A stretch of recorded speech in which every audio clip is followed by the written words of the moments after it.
여러분, 우리가 다람쥐 쳇바퀴 돌듯이 살다 보면 우리의 시야가 좁아집니다.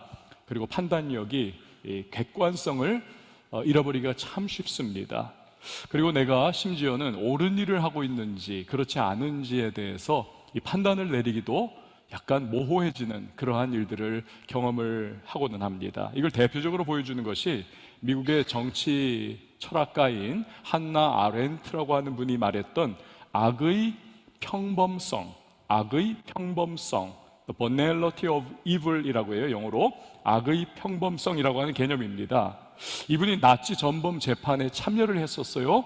가만히 관찰해 보니까 유대인 600만 명을 죽인 그러한 홀로코스트의 주동자들이 평범한 사람들이라는 것입니다.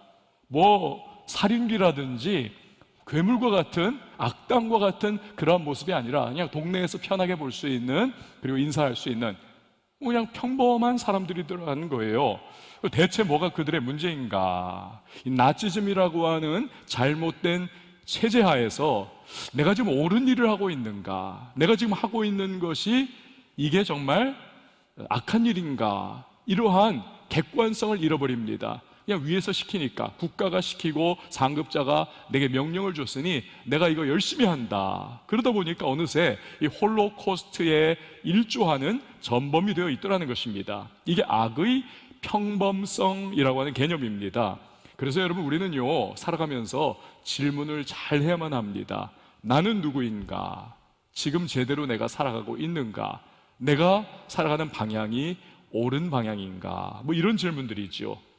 그렇지 않으면요, 우리가 영 엉뚱한 인생을 살 수가 있습니다. 이 영어에 보면요, 워드플레이, 언어 유희를 이렇게 만들어낼 수 있는 단어들이 꽤 여러 개가 있습니다. 그 중에 하나가 이거예요. live라고 하는, live라고 하는 단어. live 뭡니까? 살다라고 하는 단어 아닙니까? 근데 이 live를 뒤집어 보십시오. 거꾸로 하면 뭡니까? evil, 악이라고 하는 그러한 단어가 되는 것입니다. 여러분, 이것이 우리 인생의 한 단면이기도 해요. 우리가 정확한 내 인생에 대한 객관적이고 바른 판단을 내리지 못하고 그냥 그렇게 휩쓸려가고 흘러가는 대로 살다 보면요, 내 인생 자체가 악이 될 수가 있습니다. 악의 투영이 될 수가 있습니다. 그래서 가만히 보면 나는 열심히 산다라고 하는데 그 사람 옆에 있는 사람들이 다 괴로워하고 상처받고 정말 고통 가운데 신음하는 그런 일들이 여기저기 종종 생기고는 합니다. 자, 그렇다면 왜 이런 일이 생길까요? 난 열심히 산다, 나는 최선 다해 산다, 나는 정말 땀 흘리면서 수고한다. 근데 왜 그 인생이 주변을 고통에 빠뜨리고 객관성을 잃은 채 악을 양산해내는 그러한 모습을 보이게 되는 건가? 인간이 누구냐라고 하는 이 인간 정체성에 관한 문제인 겁니다. 다시 말해서 인간은 죄인이기 때문에 그렇습니다. 이것이 바로 성경이 규정하는 인간론이에요. 자, 오늘 본문 1절에서 3절 말씀을 보시기를 바랍니다. 제가 읽을게요. 그는 허물과 죄로 죽었던 너희를 살리셨도다. 그때 너희는 그 가운데서 행하여 이 세상 풍조를 따르고 공중의 권세 잡은 자를 따랐으니 곧 지금 불순종의 아들들 가운데서 역사하는 영이라. 전에는 우리도 다 그 가운데서 우리 육체의 욕심을 따라 지내며 육체와 마음의 원하는 것을 하여 다른 이들과 같이 본질상 진노의 자녀이었더니. 자, 이 세 구절을 보면요, 우리는 인간이 어떠한 상태에 처해 있었던가라는 것을 알게 됩니다. 사도 바울은 세 가지로 우리 인간이 어떠한 상태였던가를 설명을 해줍니다. 첫 번째로는 인간은 죽었다는 것입니다. 죽어간다가 아니에요. 죽을 것이다가 아닙니다. 죽었다는 것입니다. 바울은 허물과 죄로 죽었던 너희, 그래서 우리가 기도할 때도요, 대표 기도하시는 분들도 허물과 죄로 죽을 우리에게, 이게 아닙니다. 죽었던 우리에게, 이게 정확한 성경적인 그 기도의 문구입니다.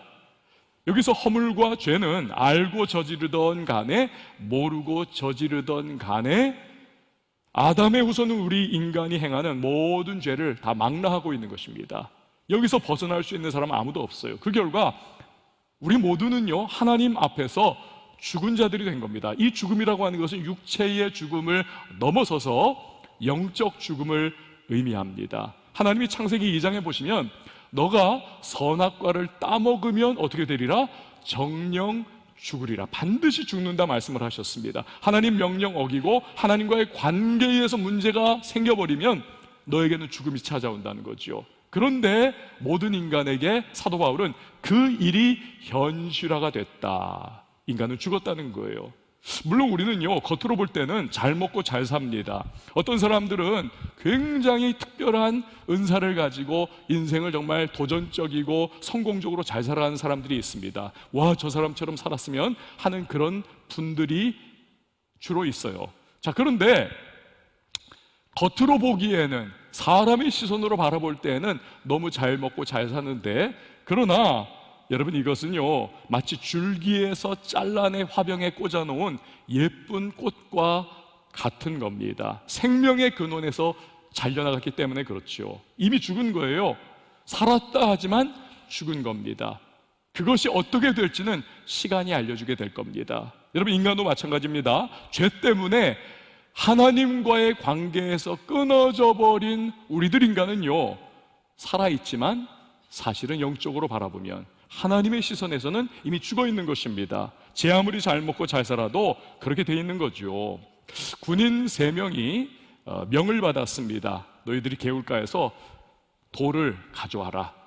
그래서 어리숙하면서도 고지식한 군인 하나가 그냥 20kg쯤 되는 돌을 그냥 쿡 들어가지고 낑낑거리면서 땀 흘려서 상급자 앞에 갖다 놓았습니다. 두 번째 사람도 같은 부류예요. 역시 하여튼 무거운 돌을 들어가지고는 그 앞에 갖다 놓았습니다. 그런데 제3의 군인은 똑똑하고 꾀돌이와 같은 사람입니다. 보니까 너무 어리석어 보여요. 저 바보 같은 것들, 미련한 것들, 이것도 돌은 돌이야 하면서 조그만 조약돌들을 몇 개 주워가지고 상급자 앞에 갖다 놓았습니다. 자기가 똑똑한 것 같았어요. 문제는 그 다음에 생겼습니다. 상급자가 말하기를 너희들이 가져왔던 돌을 다시 제자리에 그대로 갖다 놓아라. 여러분, 어떤 일이 생겼을까요? 큰 돌을 하나씩 가져왔던 사람들은 처음에는 어리둥절했지만, 그러나 어디에서 가져왔는지를 잘 찾아갈 수가 있었습니다. 흔적도 있고. 그러나 바닥에 주르르 깔려 있었던 조그만 조약돌들을 가지고 온 사람은 도대체 이 돌들을 어디서 내가 가져왔는가, 아무리 애를 써도 찾을 수가 없었던 것입니다. 여러분, 어떤 사람은요 항변을 해요. 나는 저 인간들처럼 저렇게 악하게 살지 않았단 말이야. 근데 왜 내가 죄인이냐는 거예요. 그러나 그 사람의 문제가 과연 무엇입니까? 자기가 대체 무슨 죄와 잘못과 허물을 저질렀는지 그 자체를 아예 모르고 있는 것입니다. 하나님 앞에서 결국 로마서 3장 23절의 말씀과 같아요.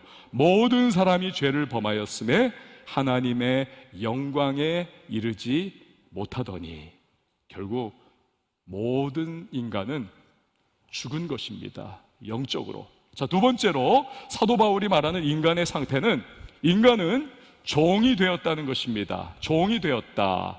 바울은 2절과 3절에서 인간이 3가지를 종처럼 따라다닌다라고 말을 합니다. 따르고 있다. 종이 쇠사슬에 매인치 끌려가는 것처럼 된 거죠. 그 3가지가 뭐냐면 세상이요, 다른 하나는 공중권세 잡은 마귀요, 마지막으로는 육체라는 것입니다. 그래서 여러분, 우리들 인간은 너나 할 것 없습니다. 세상 풍조에 휩쓸려, 찬송가에 그거 있잖아요. 세상 풍조는 나날이 갈리어도. 그래서 늘 이리 갔다 저리 갔다 하는 것이 세상의 풍조예요. 이쪽이야 하면 세상 풍조를 따르는 사람들은 그리로 쏠려갑니다.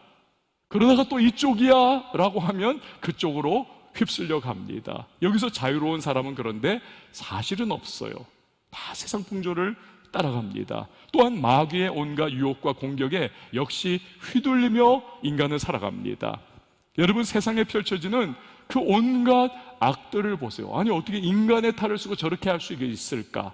여러분, 그 우리의 정말 비극적 감탄을 자아내게 만드는 그 일들을 배후에 무엇이 있습니까? 공중권세 잡은 마귀가 있는 거지요. 이 세상에 펼쳐지는 크고 작은 문제들을 보세요. 폭력을 보십시오. 끔찍한 일들을 보십시오. 그 하나하나를 우리가 가만히 생각해 보면, 아, 인간의 배후에는 정말 악의 기원이 되는 마귀가 역사하고 있구나. 우리는 철저히 종노릇하고 있구나. 이것을 알게 됩니다. 그리고 인간은 육체가 이끄는 대로 우리는 살아갑니다. 육신의 정욕, 안목의 정욕, 이생의 자랑, 이런 것들을 우리는 따라 살아가곤 합니다. 여기서 자유로운 인간은 아무도 없습니다. 여러분, 산 물고기와 죽은 물고기의 차이가 뭡니까? 간단합니다. 산 물고기는 아무리 강물이 빠르게 흘러도요, 거슬러 올라가려고 하는 그러한 모습을 보입니다. 의지적으로 행해요. 그러나 죽은 물고기는요, 아무리 강물이 잔잔하고 고요하다 할지라도 그냥 둥둥 떠가지고는 그 강물이 흐르는 대로 자기도 흘려가게 되어 있는 것입니다.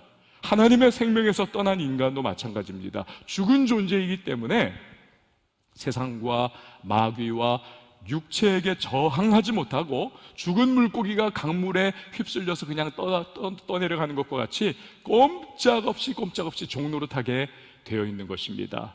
자, 성경이 말하는 인간의 상태, 세 번째는 인간은 정죄받았다는 것입니다. 여러분, 저를 한번 따라해 주시기 바랍니다. 인간은 정죄받았다. 자, 3절 끝부분에서 말하는 본질상 진노의 자녀이었더니, 이것이 바로 그 의미인 거예요. 본질상 진노의 자녀였다. 그러니까 하나님으로부터 우리는 모두가 다 너는 죄인이야, 그렇게 정죄를 받았습니다. 그 정죄의 결과 우리는 영원한 지옥의 형벌을 기다리고 있는 존재가 된 겁니다. 여러분, 이것은요, 나 또는 너만의 문제가 아닙니다. 이것은 모든 인류의 문제입니다. 아무도 벗어날 수 없어요. 그래서 바울은 2절에서 너희는 이라고 시작을 했다가 3절에 보면 그 적용 대상을 우리도 다라고 표현을 합니다. 너희는, 그리고 우리도 다.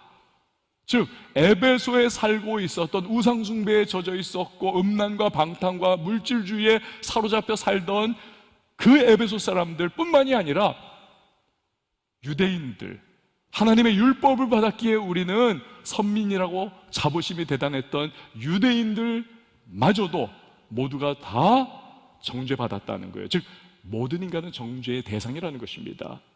얼마 전에 UFC 격투기에서, 여러분 그 UFC 격투기 보십니까?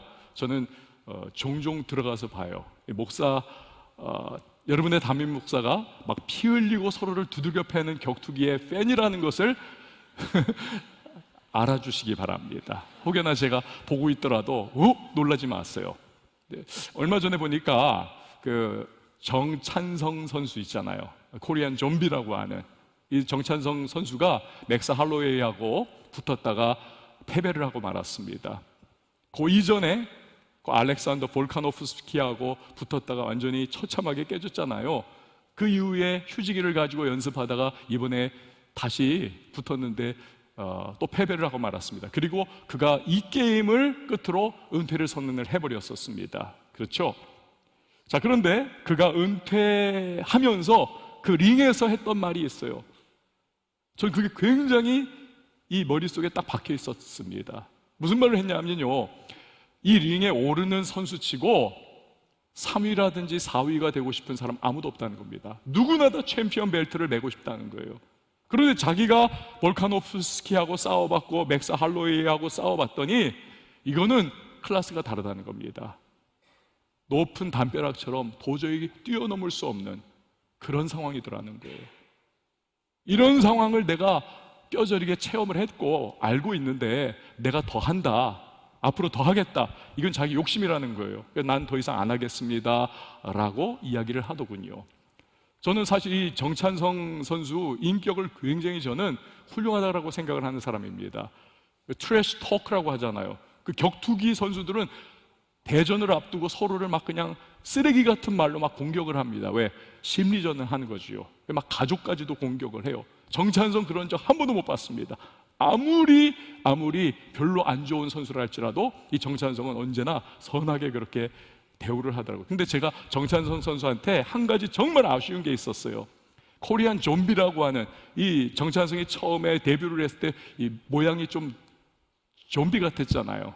그러니까 이제 코리안 좀비라고 딱 별명을 붙여줬는데, 그러면 그 경기에 딱 나올 때, 링으로 나갈 때 좀, 만약 저 같으면 좀비 코스프레를 좀 할 것 같아. 그래가지고 이렇게 막 해가지고 이러면서 막 할 것 같은데, 그렇게 안 하더라고요. 그러니까 이분이 굉장히 좀 이제 인격이 이렇게 좀 그런 것 같아요. 이렇게 쑥스러움도 타고. 인터뷰할 때 보니까 좀 그렇더라고요, 성격이. 인기를 확 더 끌 수 있었는데 그거 못한 게 좀 너무 아쉬웠어요. 근데 이 정찬성 선수가요, 어쨌거나 은퇴의 변이라고나 할까, 그 은퇴하면서 말했던 아까 그 내용들, 아무리 해도 안 되는 게 있더라. 이게 제 뇌리에 확 박혀 있었습니다. 그러면서 오늘 이 성경 본문을 묵상하고 있는데 연결이 됐어요. 여러분, 오늘 본문에 나오는 인간의 어쩔 수 없는 상태, 인간의 어쩔 수 없는, 종이 됐고 죽었고 이건 뭐 방법이 없는 그런 불가능의 상태, 이걸 벗어나기 위해 가지고 우리는 링에 올라가지고 상대를 쓰러뜨리기 위하여 막 피 흘리면서 싸우는 격투기 선수와 같이 그렇게 씨름도 해보고 애도 써보고 노력도 해보고 모든 수단과 방법을 다 강구해가지고 막 철학과 도덕과 윤리, 막 이런 종교 저런 종교 다 해봤지만, 그러나 결과는 무엇입니까? 결과는 찬송가 544장이에요. 울어도 못하네, 힘써도 못하네, 참아도 못하네. 결국 안 되고 불가능하고 그 인간의 너무나 가련한 상태를 벗어날 수 있는 길이 없다는 것입니다. 이게 인간의 실존의 모습인 것이죠. 자, 그렇다면 질문, 그것으로 끝인가? 그것으로 끝인가요? 불가능한 인간, 그것으로 끝인가요? 그렇습니다. 인간 자체의 모습, 인간의 편에서는 그것으로 끝입니다. 방법이 없어요. 그러나 캄캄한 어둠 속에 한 줄기 빛이 뚫고 들어오듯이 절대 절망에 빠진 인간에게 복음, 즉 복된 소식이 찾아왔습니다. 그것은 바로 하나님에게는 끝이 아니라는 사실입니다. 인간의 끝은 하나님의 시작이고 인간의 절망은 하나님의 소망의 시작이라는 것입니다. 그래서 여러분 4절에서 6절 말씀을 보세요. 바로 그 하나님의 시작을 보여주고 있습니다. 우리 같이 읽어봅니다. 시작. 긍휼이 풍성하신 하나님이 우리를 사랑하신 그 큰 사랑을 인하여 허물로 죽은 우리를 그리스도와 함께 살리셨고 너희는 은혜로 구원을 받은 것이라. 또 함께 일으키사 그리스도 예수 안에서 함께 하늘에 앉히시니. 아멘.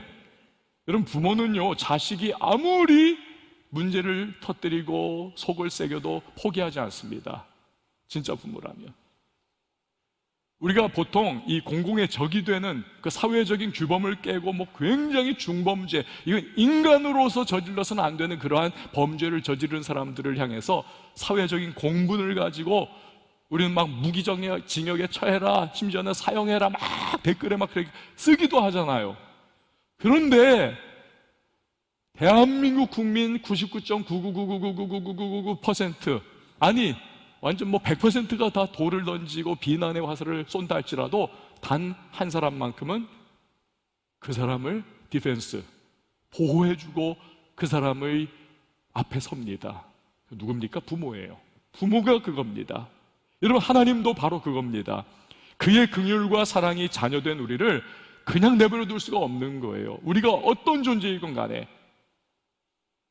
그래서 요한복음 3장 16절 아닙니까? 하나님이 세상을 이처럼 사랑하사 독생자를 주셨으니 이는 그를 믿는 자마다 멸망하지 않고 영생을 얻게 하려 하심이라. 그래서 하나님은 예수님이 십자가 형벌받고 죽게 하심으로써 우리도 모든 정죄와 형벌에서 해방을 얻도록 하셨습니다. 예수님이 부활하게 하심으로써 우리도 그와 함께 살아나게 하셨습니다. 예수님이 하늘로 승천하고 하나님 우편에 앉게 하심으로써 우리도 그와 함께 예수 안에서 하나님 우편에 앉게 하셨습니다. 그래서요, 빌립보 3장 20절 말씀처럼 우리는요, 육체적으로는 우리의 시민권은 대한민국 시민권입니다. 그러나 우리의 영혼의 시민권은 바로 천국 시민권인 것입니다. 여러분, 저를 한번 따라해 주시기 바랍니다. 나는 이중국적자다. 저와 여러분, 우리 모든 크리스찬들은 다 이중국적자예요. 우리의 시민권은 육체적으로는 이 땅 대한민국이지만 영적으로는 천국 시민권을 가지고 있는 사실을 여러분 꼭 기억하시기를 바랍니다. 그럼 하나님께서 왜 이렇게 하신 것일까? 왜 우리를 살리신 것일까? 7절 말씀 우리 같이 읽어봅니다. 시작. 이는 그리스도 예수 안에서 우리에게 자비하심으로써 그 은혜의 지극히 풍성함을 오는 여러 세대에 나타내려 하심이라. 아멘. 즉 하나님이 얼마나 놀라운 은혜와 사랑과 긍휼과 자비를 우리에게 베풀어 주셨는가를 우리가 감사하고 찬양하고 전하게 하려고 그렇게 하셨다는 거예요. 이것이 여러분 어디로 연결이 됩니까? 결국 복음이 세세로 전파되어서 영생을 주시기로 작정하신 자들이 다 하나님 앞에 나와 구원받게 하려는 것이죠. 여러분, 우리가 지금 태신자 운동하고 있는데 태신자 운동의 이유도 바로 그겁니다. 우리는 하나님의 은혜와 사랑으로 인해서 인간이 절대로 벗어날 수 없는 세 가지 상태, 즉 죽음에서 생명을 얻은 자들입니다. 종에서 자유를 얻은 자들입니다. 정죄에서 해방을 얻은 자들입니다. 어거스틴의 말처럼 저와 여러분은요, 머리에서 발끝까지 할렐루야인 것입니다. 머리에서 발끝까지 할렐루야. 그러므로 당연히 그 감사의 마음으로 우리는 복음을 전하는 것이 마땅한 사람들인 것입니다. 자, 이렇게 사도 바울이 인간의 이전 단계가 무엇이었는가, 인간의 어쩔 수 없는 참 비참한 상황이 무엇이었는가를 설명을 했고, 이제 하나님의 은혜가 우리를 어떻게 살리셨는가를 그가 선언을 했습니다. 그리고 나서 이제 8절과 9절에서 다시 한번 사도 바울은 구원은 오로지 하나님께로부터 난다는 것을 강조를 하고 있습니다. 우리 8절과 9절 말씀 같이 읽어봅니다. 시작. 너희는 그 은혜에 의하여 믿음으로 말미암아 구원을 받았으니 이것은 너희에게서 난 것이 아니요 하나님의 선물이라. 행위에서 난 것이 아니니 이는 누구든지 자랑하지 못하게 함이라. 아멘. 여러분, 우리가 구원받은 것은 오직 한 가지, 우리 어떤 자기의라든지 우리 어떤 공로와 행위가 아니라 하나님이 베푸신 은혜로 말미암아 우리가 받은 구원이라는 사실을 여러분 꼭 기억을 하시기를 바랍니다. 오직 은혜예요. 어떤 공로나 자격도 우리에겐 없습니다. 종교개혁가 마틴 루터가 자서전을 썼거든요. 그 자서전에 보면 어느 날 밤에 꾸었던 꿈에 대한 에피소드가 기록이 되어 있습니다.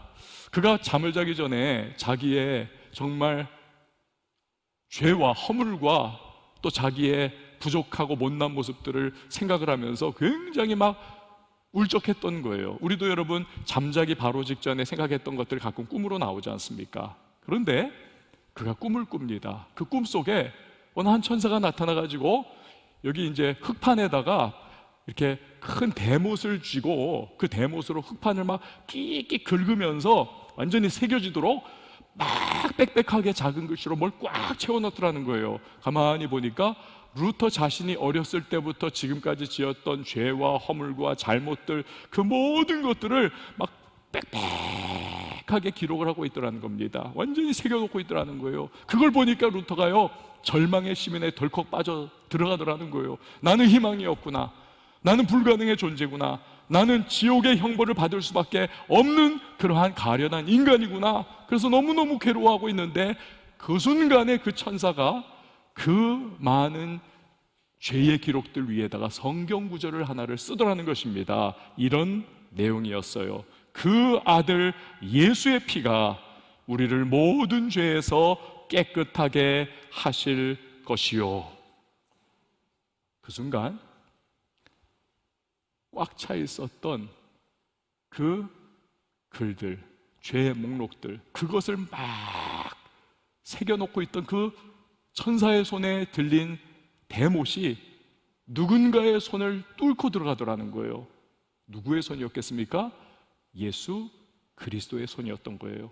그리고 그 손에서 피가 줄줄줄 흘러나와서 그 흑판에 가득한 마틴 루터의 죄의 기록에 딱 접촉하는 순간 그 모든 죄들이 다 싹 사라져 버리더라는 거예요. 그러면서 그 순간 마틴 루터가 잠에서 깹니다. 그리고는 침대에서 내려와 무릎을 꿇고 그가 눈물을 쏟으면서 이렇게 기도를 했다고 해요. 주님 감사합니다. 주님께서 저를 살리셨고 저를 일으키셨고 저를 하나님 우편에 예수 그리스도와 함께 앉혀주셨습니다. 사랑하는 여러분, 루터의 고백처럼요, 우리의 구원은 오직 은혜임을 믿으시기를 바랍니다. 나 믿음으로 구원받았어.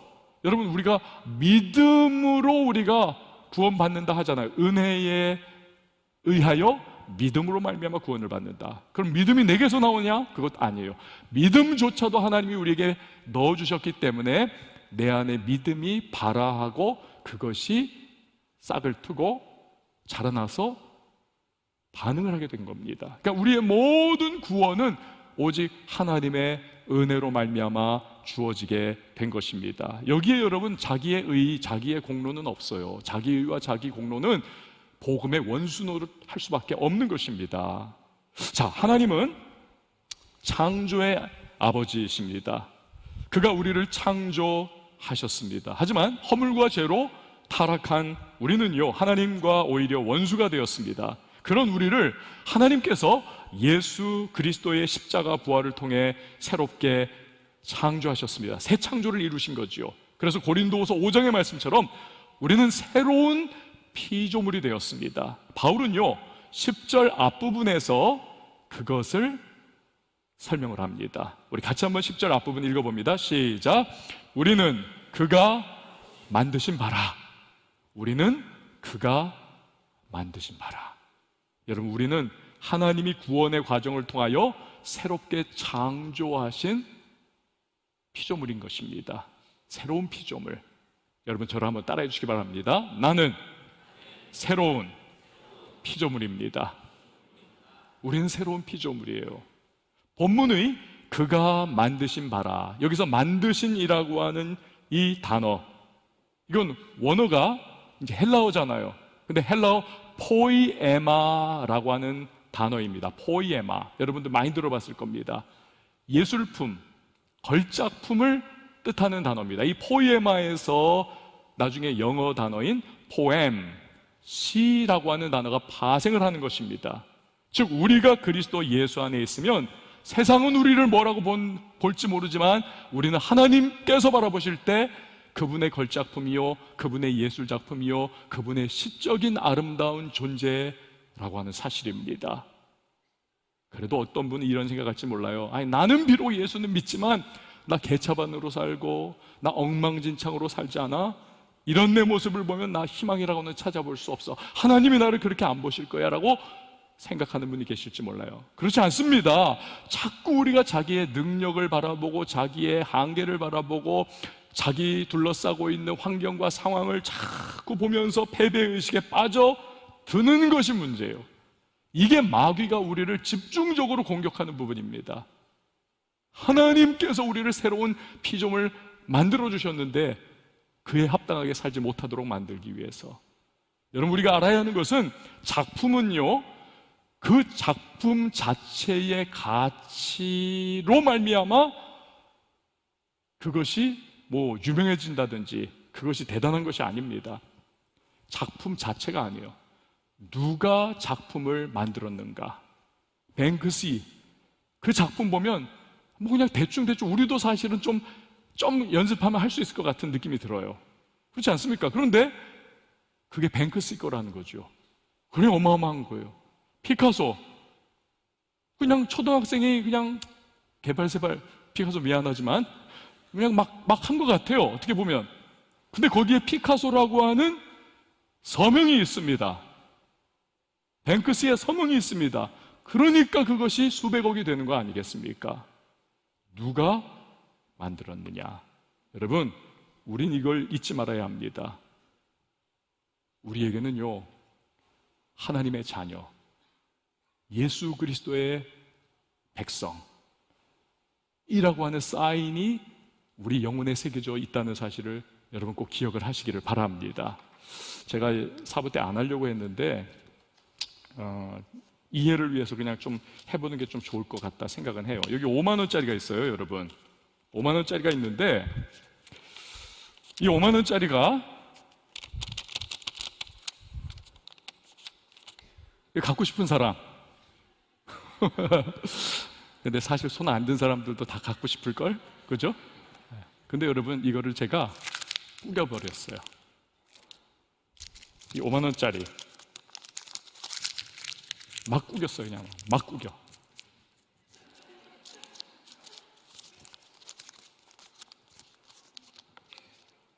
갖고 싶은 사람. 자, 그러면 이거 해서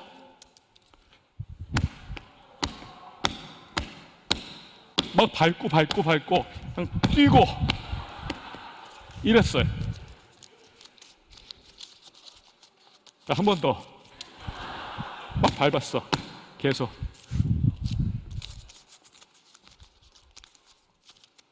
지저분해지고 더러워지고 찌그러지고. 갖고 싶어요? 갖고 싶은 사람 나와. 나오세요. 빨리.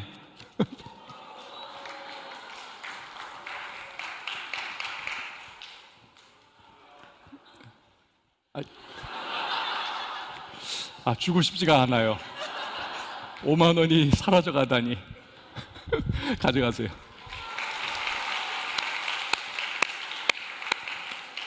한 가지는 기억해요. 11조는 내야 돼. 여러분, 아무리 꾸기고 발로 밟고 뭐 그런다 할지라도 여러분 저기에 한국은행장인이라고 하는 직인이 찍혀 있습니다. 그렇죠? 그것이 가치예요. 그것이 가치를 만드는 겁니다.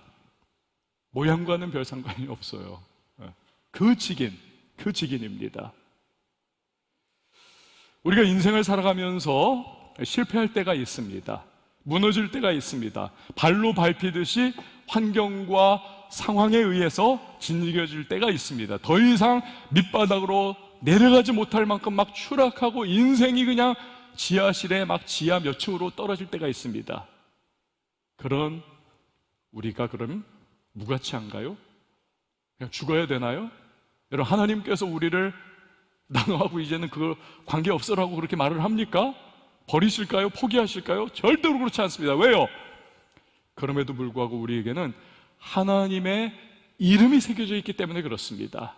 저와 여러분에게는 이걸 믿으면요, 얼마든지 우리가 다시 일어날 수가 있습니다. 다시 회복할 수 있어요. 다시 시작할 수가 있는 겁니다.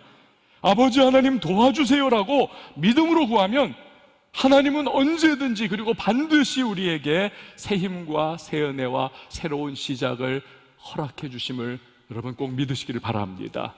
그게 예수 그리스도 안에서 새로운 피조물 된 저와 여러분이 누릴 수 있는 어마어마한 특권인 것입니다. 특권이에요.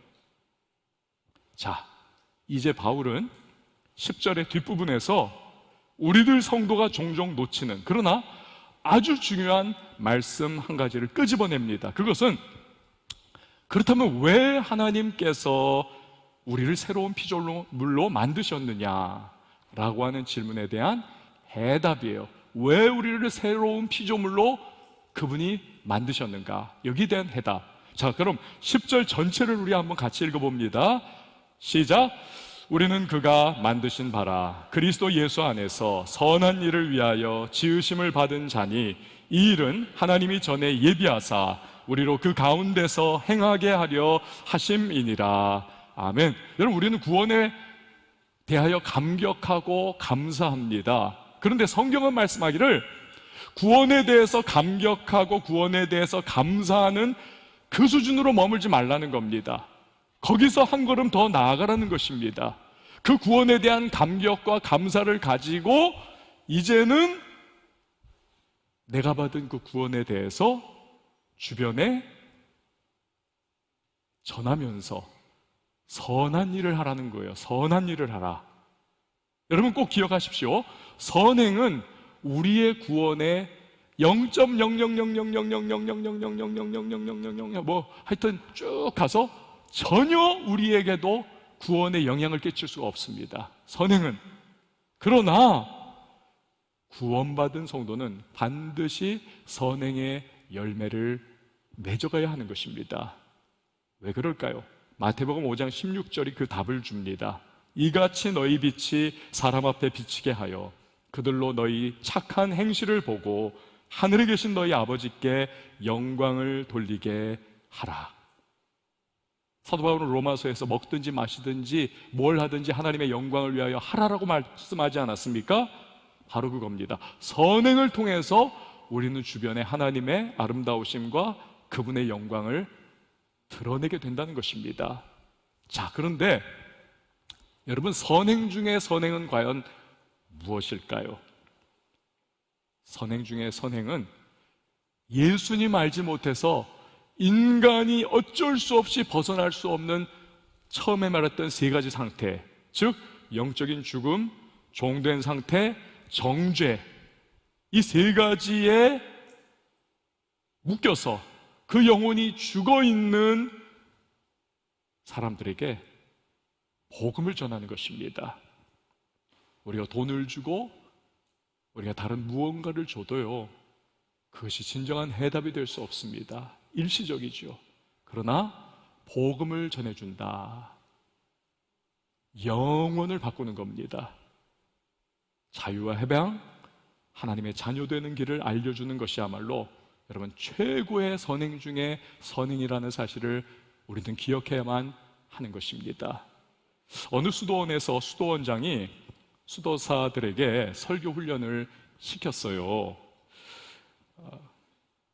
한 번도 설교해보지 못한 수도사 A라고 하는 사람을 너 나와라 해가지고는 네가 설교해봐라. 이 사람이 나오면서부터 막 다리가 후들후들하고 오금이 저리고, 그 하여튼 뭐 많은 동료 수도사들이 까만 눈동자가 다 자기만 바라보고 있으니까 얼마나 막 떨립니까? 말 못하고 계속 막 그러고 있다가 겨우 이 사람이 용기를 내가지고 입을 열었습니다. 여러분, 제가 무슨 말 하려는지 아십니까?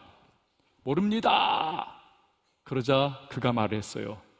여러분도 모르는데 제가 무슨 말을 할 수 있겠습니까? 그리고는 휘딱 내려가 버리고 말았습니다. 수도원장님이 너무 화가 났어요. 저런 고얀 녀석 보게.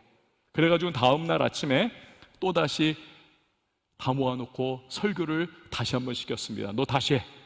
강단에 올라선 수도사 A가 또 막 벌벌벌벌 거리다가 겨우겨우 정신을 차리고 입을 또 열었습니다. 여러분, 제가 무슨 말 하려는지 아십니까?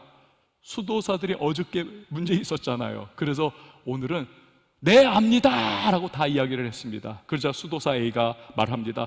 다 아시는데 제가 더 무슨 말을 할 수 있겠습니까? 그리고 또 홀딱 내려와 버렸다는 거예요. 수도 원장님이 너무 화가 났어요. 머리끝까지 막 그냥 열이 뻗치기 시작했어요. 다음날 다시 수도사 A를 불러냈습니다. 너 다시 설교해. 이 수도사 A가, 여러분 제가 무슨 말 하려는지 아십니까? 또 질문을 합니다.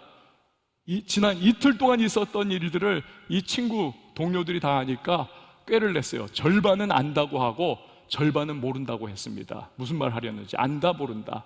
그러자 이 수도사 A가 반색을 하면서 막 기뻐하면서 말하기를, 와, 너무 잘 됐습니다. 그러면 아는 분들이 모르는 분들에게 알려주시기 바랍니다. 그리고 홀딱 내려갔다는 거예요. 여러분, 그런데요, 수도 원장님이 박수를 치면서 이 수도사 A를 막 칭송을 하기 시작했다는 거예요. 네가 지금 한 설교야말로 내 평생 들어본 최고의 설교다.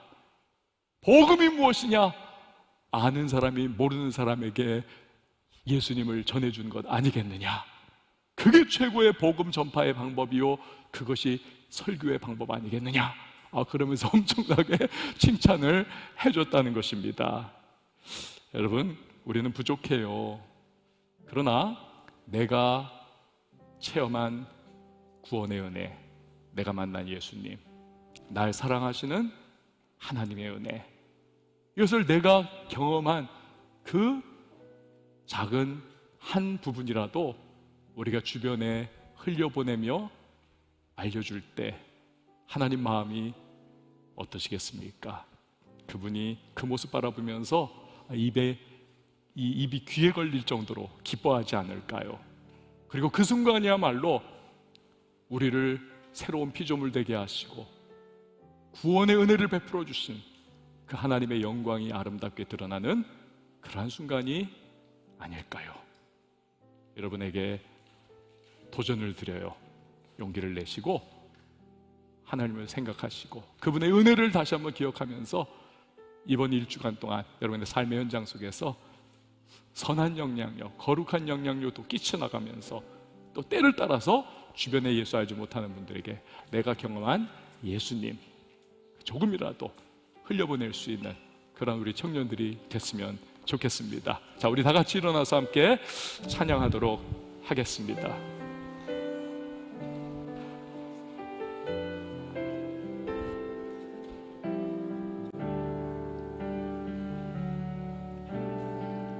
이 세상 가장 아름다운 순종의 눈물, 순종의 눈물, 온 세상 다시 빛나게 한 생명의 눈물.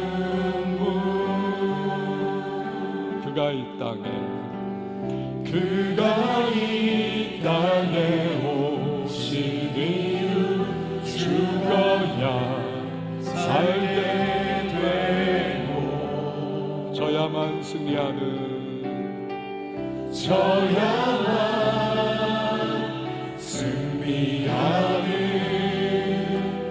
놀랍고 영원하신 지으신 그대로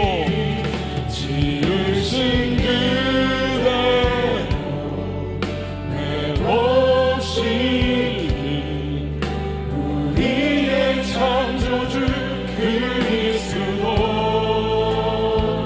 십자가의 길로 아버지 뜻 이루셨네. 그가 이 땅에 오신 이유 이제 우리에게 맡겨진 그 소망 그 사랑 그 생명 아름답고 눈부신 십자가의 우리가 이 땅에 살아간 이유. 다시 한번 찬양하겠습니다.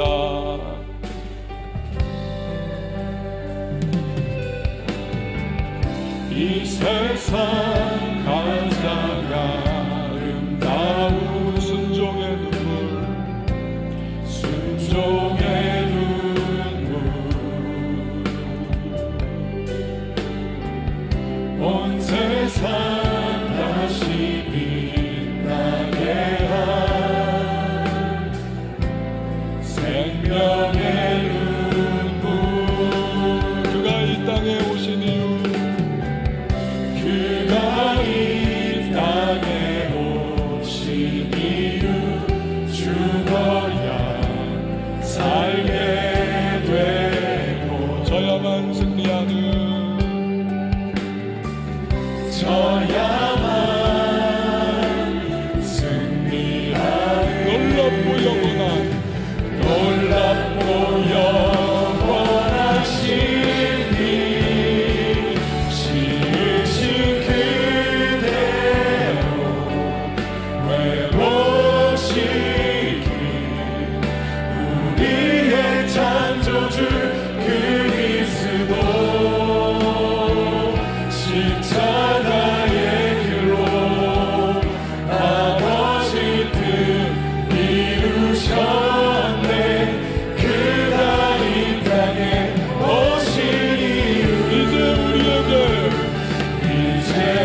살아내리 우리가 이 땅에 살아가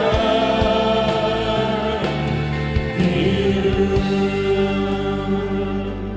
여러분, 이 시간에 우리 함께 기도하십시다. 하나님께서 죄로 죽었던, 허물로 죽었던 우리를 살리셨습니다. 그의 긍휼과 은혜입니다. 우리는 새로운 피조물이에요. 주님의 이름이 우리의 심령 속에, 영혼 속에 새겨져 있습니다. 우리는 가치 있는 존재예요. 그 어떤 실패와 좌절과 절망과 마귀의 공격도 우리를 무너뜨릴 수 없습니다. 믿음으로 주님 부르면 반드시 도우시고 능력 주시고 역사해 주시는 겁니다.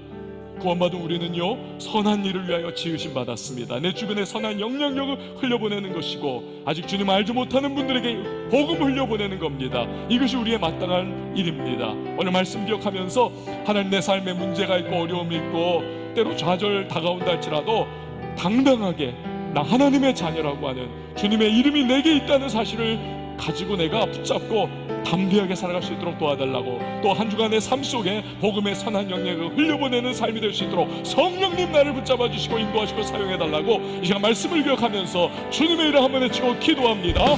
주여, 하나님 아버지 은혜를 베풀어 주시옵소서. 전하지 하나님 아버지 은혜로 구원해 주셨습니다. 나의 의 아닙니다. 나의 힘으로 없습니다. 오직 하나님의 은혜로 난 구원받았습니다. 그 크신 사랑과 놀라운 은혜와 자비로 말미암아 하나님, 내가 하나님의 백성 되었습니다. 그 이름이 내게 있습니다. 하나님의 이름이 내게 있습니다. 나의 가치 때문이 아니요, 하나님의 이름 때문에 나는 가치 있는 존재이고 나는 감사하게 살아갈 수 있는 존재이고, 세상이 원하고 하는데 마귀가 어떤 참수를 하든지 나는 하나님의 이름이 되게 있기에 하나님의 자녀의 그 권세를 가지고 감사하게 살아갈 수 있습니다. 하나님의 믿음으로 살아가셔서 좌절의 늪에 빠져있지 않게 하시고 절망의 시련에 빠져들어가지 않게 하시고 믿음으로 우리 일어나 아버지의 전신하는 새로운 피조물과 모습으로 담대하게 감사하게 살아가게 하여 주시옵소서. 이 한 주간 동안에 하나님과 도와주신 삶에 대해서 만나는 사람들 가운데 하나님 예수 그리스도의 이름을 우리 담대하게 증거할 수 있도록 도와주시고 성령님의 도우심 가운데 우리 믿음의 발을 나가시도록 도와주시옵소서. 하나님 아버지 주시는 가장 최선의 선물 예수 이름으로 삶을 기억하시면서 하나님 흘려보내지 않게 하시고 깜빡이 하시는 사랑에 우리 하나님 아버지가 예수 그리스도 통하여 받은 나의 그 놀라운 은혜를 하나님 우리가 조금이라도 증거할 수 있는 흘려보내 나가는 사람들 되게 하시고 성령으로 도와주셔서 그를 잘 감당해 나갈 수 있도록 주여 도와주시옵소서. 하나님 오늘 이곳에 우리의 청년들이 있습니다. 기름 부어주시옵소서. 은혜를 베풀어 주시옵소서. 담대히 살아가게 해주시옵소서. 당신과 하나님과 마귀의 상처와 공격과 세상의 유혹 앞에 불을 붙지 않게 하시고 신분에 빠져들지 않게 하시고 믿음으로 하나님 담대하게 살아내며 복음에 합당한 인생을 살아가며 하나님 오늘 거룩한 꿈과 믿음을 붙잡고 하나님의 경건하는 우리의 청년을 잡으시고 주님을 도와주시옵소서. 함께해 주시옵소서.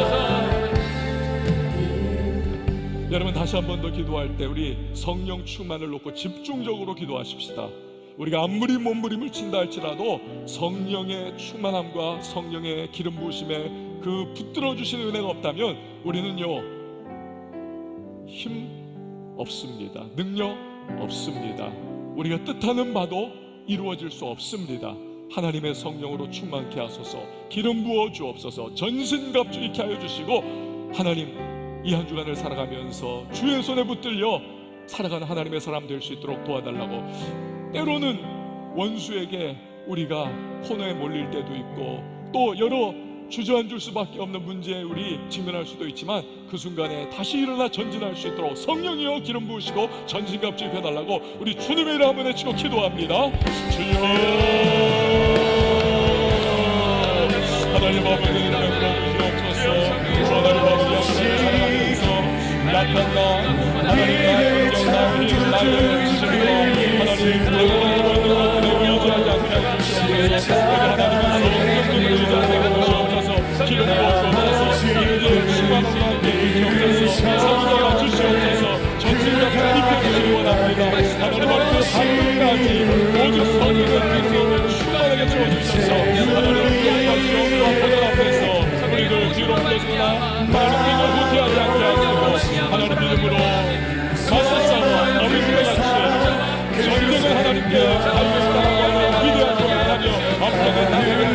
주옵소서. 주님에서 우리 이제 탈피하게 하시고 하나님 모든 바다의 기름 앞에서 담대하게 하시고 하나님의 전쟁을 충만하여서 승리하는 주님의 거룩한 백성을 나누시도록 은혜를 베풀어 주시옵소서.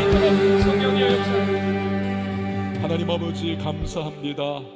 오늘 새벽 이슬 같은 주의 청년들이 분주한 일상을 접어두고 이 주일을 주님 앞에 드리고자 예배 현장에 모였습니다. 신실하게 주님을 앙모하고 여러 가지 인생의 문제와 어려움과 결핍도 있지만 그럼에도 불구하고 하나님을 찾는 우리의 청년들을 하나님의 권능의 손으로 강하게 붙잡아 주시옵소서. 지금 막다른 골목에 서 있고 벼랑 끝에 서 있는 것과 같은 심정을 느끼는 누군가가 이곳에 있을지 모릅니다. 하나님, 그러나 하나님이 함께 하시고 동행하시고 책임져 주시고 보호하신다는 사실이 믿음 가운데에 그 심령에 가득 채워지게 하여 주시옵소서. 담대케 하여 주시옵소서. 앞에 있는 한 주간을 우리가 살아내야 하는데 우리 능력으로는 부족하고 역부족입니다. 오직 성령으로 기름 부어 주시옵소서. 성령의 전신갑주 입혀 주시옵소서. 그리하여서 우리 넉넉하게 감당할 수 있게 하시고 성령께서 때를 따라 도우시는 지혜와 분별력으로 걸어가야 할 길 걸어가게 하시고 피해야 할 길 피하게 하시고 선택해야 할 부분을 선택할 수 있는 우리 모두가 되게 하여 주옵소서. 하나님께서 그 이름을 우리에게 두셨다는 사실을 기억하며 어떤 상황에서도 당당하게 하시고 담대케 하시고 또한 우리를 새로운 피조물로 삼아주신 것, 하나님의 영광 올려드리는 존재, 또 그 하나님의 복음을 주변에 흘려보내는 존재 되기를 원하신다는 하나님의 마음을 우리가 기억하며 이 한 주간을 살아가며 바로 그러한 삶을 살 수 있도록 도와주시옵소서. 오늘 예배를 섬기는 모든 가경의 봉사자들을 기억해 주셔서 그 자리가 축복의 현장이 되게 하여 주시옵소서. 귀한 힘을 하나님 앞에 믿음으로 봉헌합니다. 이 안에 담겨있는 땀과 시간과 정성과 삶을 주님 연락하여 주시고 여호와 일의 능력으로 필요를 채워 공급하여 주시옵소서. 거룩한 부자들 일어나 더 많이 베풀고 나누고 구제하고 헌신하며 복음을 위하여 사용케 하여 주시옵소서.